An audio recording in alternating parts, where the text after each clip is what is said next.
ایک اور جو بڑی لطیف بات ہے، اور یہ سیدہ ام کلثوم سلام اللہ علیہا کا تذکرہ پاک چل رہا ہے کہ صحابہ و اہل بیت کا جو تعلق ہے، ان کی جو انسیت و محبت ہے، آپ ایک بات دیکھیے کہ صحابہ اس بات پہ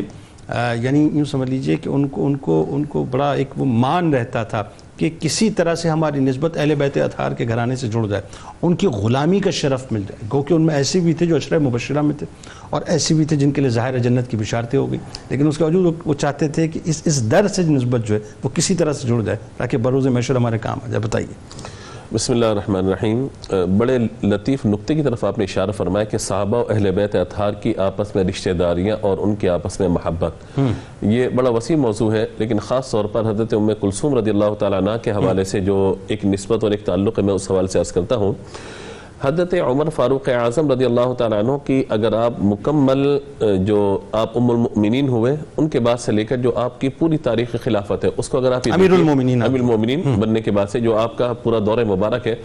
اس میں آپ یہ دیکھیے کہ حضرات اہل بیت اطہار کے ساتھ محبت و مودت کے ساتھ جو ان کا احترام کا رشتہ ہے، اس کو اگر آپ یہ دیکھیے اور رشتہ داریوں کا سارا معاملہ دیکھیے، تو خاص طور پر آپ یہ دیکھیے کہ حضرت حسن مجتبی رضی اللہ تعالیٰ عنہ کے ساتھ آپ کا تعلق کس انداز سے مضبوط ہے کہ بیٹے کو آنے کی اجازت نہیں دے رہے، مگر شہزادے آتے ہیں اور واپس جانے کے لیے پلٹتے ہیں، تو آپ کہتے ہیں کہ آپ کیوں واپس جا رہے ہیں؟ تو کہا کہ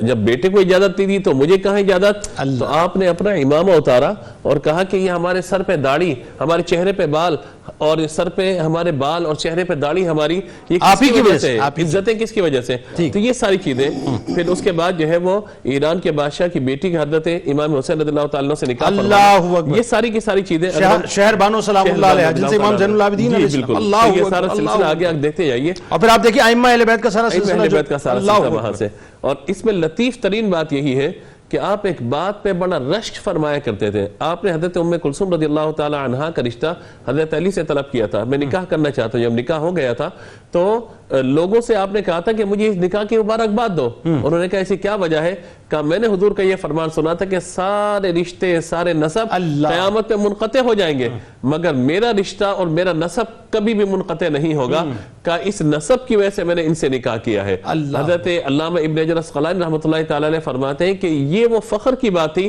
جو حضرت عمر فاروق اعظم رضی اللہ تعالی بار بار فرمایا کرتے تھے، اور یہ جو نسب کی روایت میں نے آپ کو بیان کی، امام بخاری رحمۃ اللہ تعالی نے اس کو نقل فرمایا کہ حضرت عمر یہ بات کہا کرتے تھے کہ میں نے اس لیے نکاح کیا ہے کہ اللہ تبارک و تعالی مجھے اس گھرانے کی برکتیں بھی عطا فرما